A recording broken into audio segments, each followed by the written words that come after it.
Welcome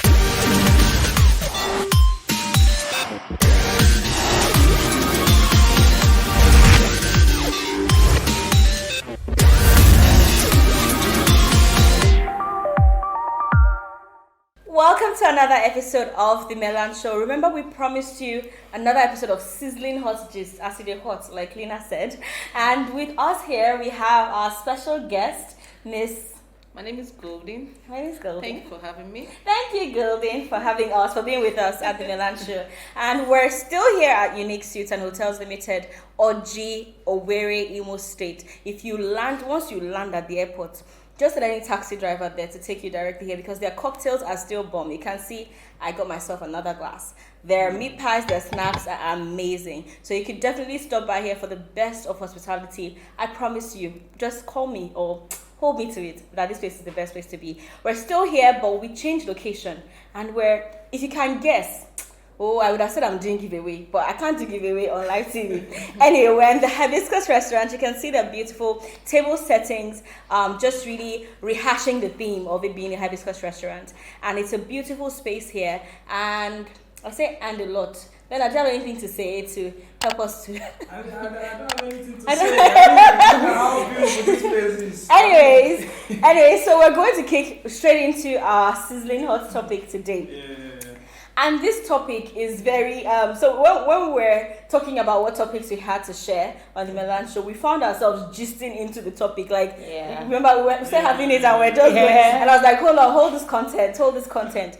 And why I have Miss Golden here, just reminding you who I am. I'm Nicole. I am the host for today's show. And I have my co-host, Miss Lena and Mr. Chief Bernard. And of course our guest. So that's reminding you who we are, so you know where to carry on from. But so today's topic is very sensitive, but I also feel like it should be spoken about, it should be talked about. And I don't think a lot of people, in fact, nobody talks of talking about this in our city. Everyone is just, people who have money just spend their money. If you don't have money, just find a way to patch yourself. But we're talking about stereotyping, about profiling, about the whole giving a name, labeling. That's what it is, right? Yes. In the hospitality industry, and thank God we have a female guest here because of course we have a lot of male management staff. However, in this special episode, we're including a female perspective. She's also a female management staff in one of the hospitality outfits. And of course, she's had years of experience, even from being a junior staff and also moving into management, right? So we're proud of you, Ms. Golden, for, your success bit by bit. Thank you. But yeah, from her perspective, right, I want to understand, this whole thing with stereotyping in the industry. Every industry has different stereotypes. I know sometimes people don't expect women to be engineers, or people don't expect women to be, to run for politics or whatever. Like if you're running for these positions, they usually look at you like you're a woman. But the one in the hospitality industry is deep. It's like times 5. In fact, it's so bad that women even feel like I can't even go to a hotel myself to say I want to go and chill. I mean, I can because my head, I get coconut head. But not everybody has coconut head. And a lot of women, feel like they can't even go to a hotel to just sit down by themselves. It has to be that, you came with a man. Or you are loose, all these kind of things. Or if you're there, you drink alcohol, all these plenty of things. So what is it with the industry and stereotyping? Why do people in this industry, why is there such a stereotype, in this industry some men get it too based on what they do. Speaking of Yahoo and the rest of them. But women too also get it too. Why? Okay, the thing is this, I think it has a lot to do with this town we already live in. Okay, yeah. Because of the number of hotels we have here, and the mentality has always been going for a very long time. Once you see a lady walk into the hotel, obviously she's coming to see a man. I mean, there could be seminars going on in a hotel. There could be conferences going on. I mean, people check in to, stay for their meetings and all the rest of it. But once a lady, not even a man, I mean, a man can come and see a lady, but they won't look at that man like that. Yeah, I understand. That's very true. A man can say, hey, nature. Yes, a woman can pay for a room and then invite a guy to come and see a lady. And nobody will look at him anyhow. But once it's a lady, like even coming, even to see another lady, forget it. They feel she's a prostitute. Oh, she's going to see a man. Oh, there is something. There's some comma. And I think even just getting. Sorry, if you have more. I'm picking out where she said you can even come for like a conference or a meeting. Now my question is, how many hotels are even built to accommodate such decent activities going on in their hotels? Yeah. Because if you check it, I mean, maybe there are 10, 15 big ones, that have those spaces for huge conferences. But a lot of our outfits, in fact, they will invest more in their bush bar and pool bar and than saying our conference hall was well, or even if they have maybe boardrooms for meetings and things, it's very hard for you to get those type of things in such hotels. So, but I just wanted to pick that out. Like sometimes the problem is even from the facility, from the owners themselves and how they build the facility. Yes. So it's already started the stereotype for women who will come in for decent things like that. The thing here is that when someone is building a hotel, he has a certain mindset. He has where he's building. He has a particular kind of people he's expecting to come and patronize his business. But because of what's the end thing is, the people around, what the kind of people that patronize his hotel, you see, sometimes it doesn't exactly achieve that goal he has in mind. Yeah. So that's why I say, some, like you said, some places are not exactly equipped to have all these conferences to make it decent enough for women to actually just come. Exactly. And even if the woman wanted to be indecent, she said, if a man wants to come and visit me, is he not being indecent to her? Even with his it's true. I don't support it. Even if a woman dresses in a abaya and still comes, they'll still say yes, she's indecent. I mean, she's coming to a hotel. Even ladies that work, women that work in the hotel. I mean, I've seen married women working in the hotel. You understand? It's just like every other job. But because of that mentality, our hotel is all about, promiscuity and immorality. So from what I'm getting, right? So of course, number one is a mentality problem, but also this mentality issues comes from even the facility that we have as hotel. A lot of people haven't really, like for instance, I know there were some hotels that would have, children in those hotels, right? And those women who come in may as well even be mothers. And because she's coming to a hotel, maybe she's in bomb shorts today, she wants to feel hot. Nobody would believe that she's a mother. They will still say, oh, this one keep her see a man. Exactly. So even our facilities and the things that these hotel owners sometimes have in mind when they're building their hotels can kind of shape the mentality of society. So I see why these stereotypes can exist, from that. Yes. So do you guys have any, why are there stereotypes? Why are there rampant stereotypes in this industry? Let's hear from a man. Let's hear from a man. Right, bless them. Alright, so if I've been attacking men all along, we're not attacking men. We love men. No, I'm not here to support the dudes. But the thing is, this thing is just based on hasty generalization. Alright, because one person is doing it, so every other person is doing it. Yeah, so we cannot even, leave the fact that women are actually doing what we are talking about. All right. Yeah, that's the truth. We can't totally disagree. Body language shifted. All right. Yeah, that's the truth. But the only issue we have is that the society have generalized it. So even when you see a decent lady who just want to go and chill, you just feel she's going for the same purpose. But the truth still remains that women are doing these things. So the men, that's what I'm asking. So the men that also do these things, why that even moves to the next thing? Why do they tally prostitution and like hotels? So she mentioned some married women are working in hotels. Some good, well-behaved women are working in hotels. So why is it that you can allow a man to kind of go scot-free that he works in a hotel? Is a normal thing for him. In fact, we only hire men for night duty. Or men for housekeepers. We do that. When men too are also involved in this promiscuous. And as a matter of fact, it's the men that invite the ladies that come to see them, if need be. Sadly. I mean, we don't want to attack men anyway. This is not a television. Don't have to speak for the men. But yeah, that's it. Now, listen up. It's also true that we have loose men. Alright? We have loose men too. But let me tell you something. We have limited the hospitality industry to just be the hotel.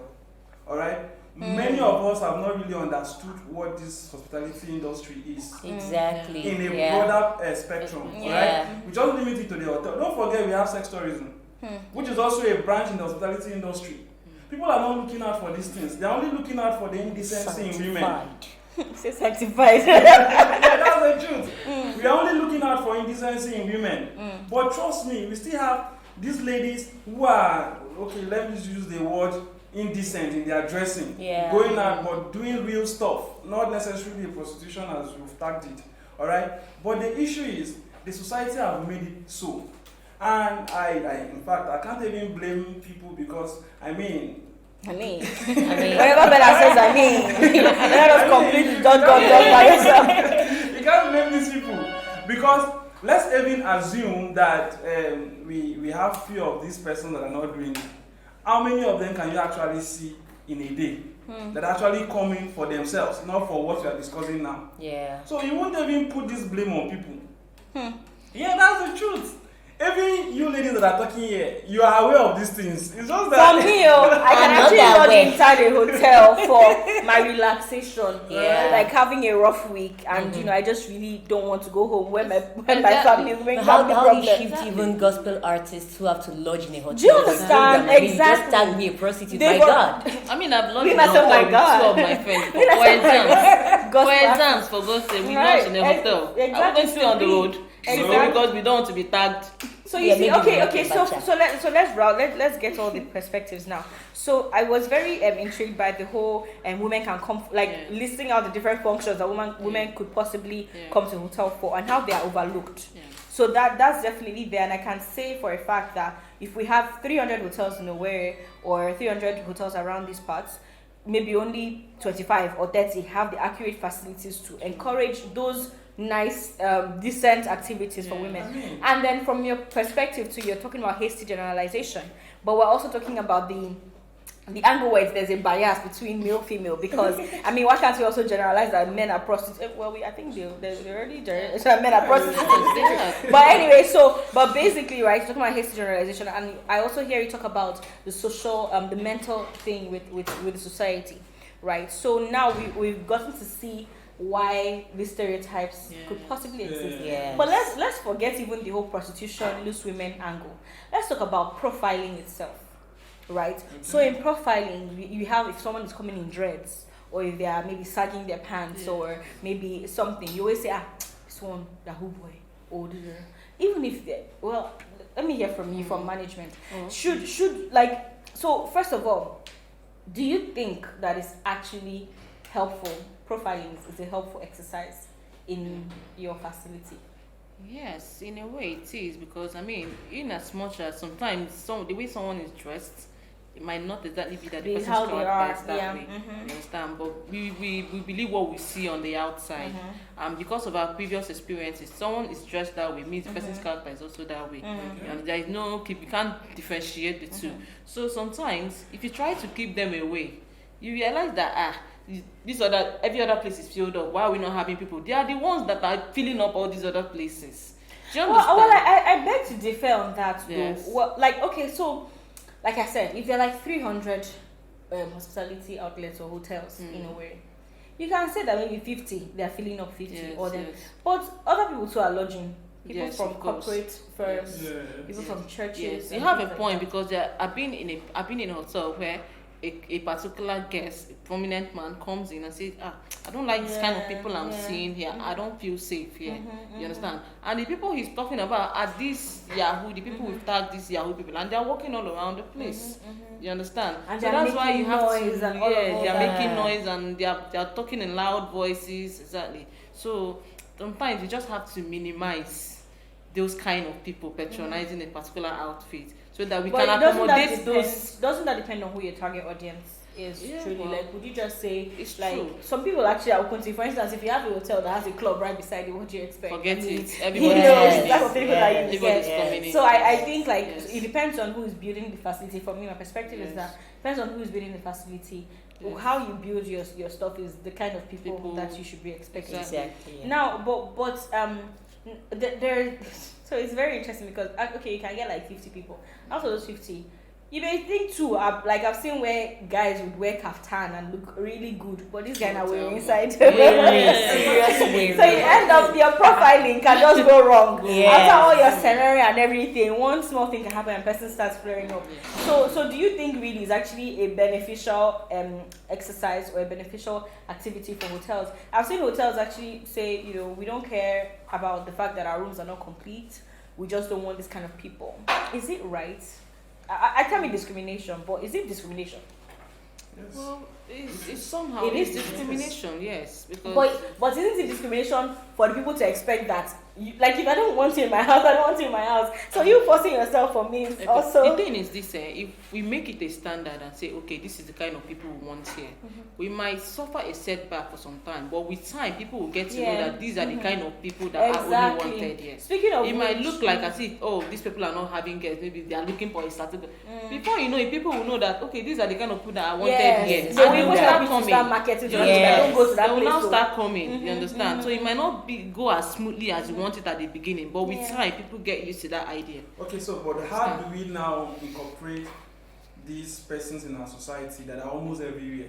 Lagos, people Abuja, who build the hotels know what they want to achieve, so let them just settle for the hotels that allow them with policies, because I see a lot of problems, people just not wanting to obey policy. We do not smoke here, why must it be this hotel? Go to the one that accommodates smoking. Exactly. So I think all these things, it shouldn't be such a big issue. It's personal preference. However, I just really wanted to understand, what, like, how this profiling thing works in the mind of those that own or run hotels. Like, why do you profile? What are the effects of profiling? And so that's where we're getting this perspective about profiling. So, we talked about stereotyping now and profiling, right? So what about marital status? If this man is a single man, you're irresponsible. If you're a married woman, like I was looking at somebody's guest list, and every guest out of all the 20-something were Mr. So I'm like, you all don't have no women. Yeah, it doesn't happen. Doesn't it happen?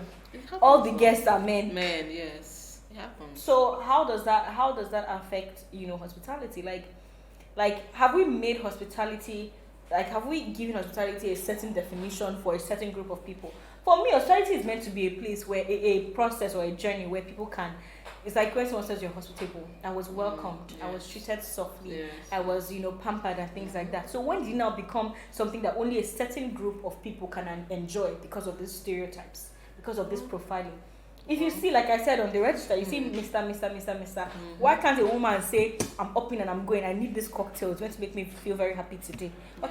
So even sometimes sorry to cut you short, even sometimes the woman has the idea of I want to go and make myself happy, but she gives a man a money to please go and book for her. Do you understand? Because you feel like as a single person you're going to book yourself, that obviously somebody is giving you money, you're coming to see a man, that kind of a thing.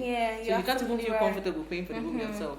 You have to send someone to book for you. Yeah, absolutely. I feel that is where the women are called the weaker vessels. Here we go. Yeah, that's the truth.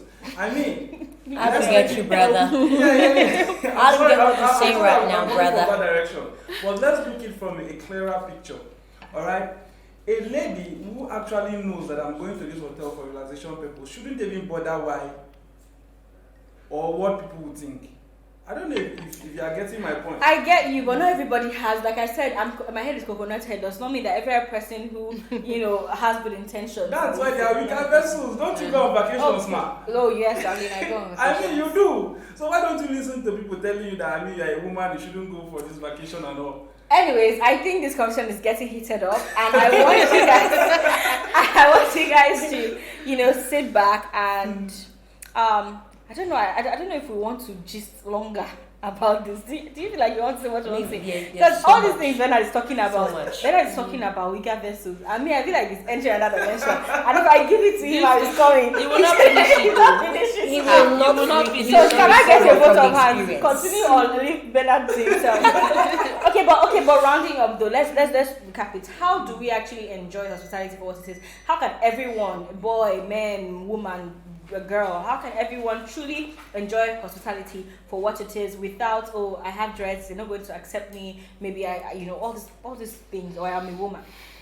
How do we help people who truly need hospitality? Whenever I train, I usually tell my staff, you do not know what someone is going on from home before they came to your hotel. Sometimes it's actually a mental release, for them to even be here. And it's not everybody that just comes to have sex or to do anything promiscuous. So how are we able to, change this? I won't say change the narrative, because I don't think we can really change people's minds. But how can we help people who truly want to enjoy hospitality for what it is to achieve that purpose? Sometimes I think it has to do with facial expressions of the people attending to these people. Okay. Do you understand? So it goes with Because, training? like, yes, like a lady walks in and I want to pay for a room, and then you start to look at her like, oh my God knows what she's here to do. You know, that kind of a thing. So if they can just try and be professional about the way they attend to these people, and not look at them, you know, not try to judge them with their looks, they'll feel more comfortable. They'll feel like, nobody cares. You understand? This is a private, property. Nobody's seeing me, and everybody's treating me right. With that way, they will keep coming, and every other facility in this town can be doing that. You understand? The mentality, I think, it will begin to change. I mean, you have nobody to explain yourself to. You're simply coming to spend your own money. Yeah. And practically, I think aside, giving them that cheerful look, you could build their confidence. Like, oh, you decided to chill out today, amazing, great. I mean, make them feel like you're doing something as you drop your money, remember me. Don't give them that thing like, I don't know where you made your money from, so just eat it alone, but don't contaminate me. So it's still from the same perspective of training, right? I for one, I would say even the facility owners create spas for women to come and relax, for people to get massage, facials. Yes. If it's conferences, create conference rooms, or event halls that can accommodate women conferences and the rest of that. Sponsor activities for women to show that you are pro women being engaged in the industry, especially if the industry is like for a while now, that's like the popping thing. So engage with people who are doing similar things, so people know that you are for the women. Not necessarily that you're ditching the men, but if you're the man who has money, then at least encourage women, even for children, right? Make it friendly, because the more children you're able to accommodate, the more mothers actually want to patronize you. And some people just, maybe they're having fumigations at home, or they're actually tired, just cooking and everything. They'll beg their husbands to come and take them to the hotel over the weekend. And before you know, if your family is coming, to come and stay. So if you create children friendly facilities, then children will be welcomed, mothers will also be welcomed. But do you have any other? Yeah, it all boils down to the facilities owners, as you say. Let them first of all understand what hospitality is about. And not create this discriminative way of service. Alright, you can, just like you said earlier, when you go to the reception, the counter, you start saying Mr. You hardly see Mrs. And I'm telling you, from the facility owners down to the workers, I've actually created that picture of it has to be a man. It cannot be children. It cannot be women. So if these facility owners, the best way they can do is create a recreational activity center for the children. Just like you said, create a spa. What do women like? They like, I know women like to make their hair. So you like to bang your head. All those things, these women are welcome. Alright, you don't need to just everything strong, just for the men. Alright, so women even like to work out, like people like me that want to work out, to add weight. But even I think we're focusing on women now. I think this is the problem, we're having plenty women on the table. But we forgot like the profiled people who maybe they have dreads and things like that. From me, I would say, carry your money to where they accept you. If their policies are not convenient for you, then you don't need to feel bad or to make a racket because that particular facility does not welcome you, or your kind of dressing or whatever. There are some other facilities that will definitely encourage that, so that you can enjoy hospitality for what it truly is. Not that you come and then you have to pretend and say, I don't smoke. But you're a chimney, like you actually smoke. So why you have to lie to somebody that you don't know? Please go and enjoy where they will allow you to blow it up. So for women, of course, I'm using these two groups because they're the most marginalized in our communities.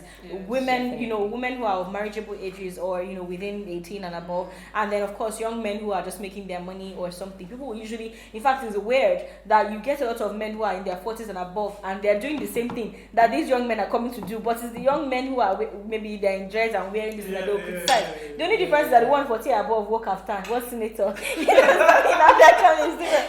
I feel that we should be able to create those safe spaces for everyone, and if our policies or if the policies of the management do not align, you can definitely go to where you are welcome.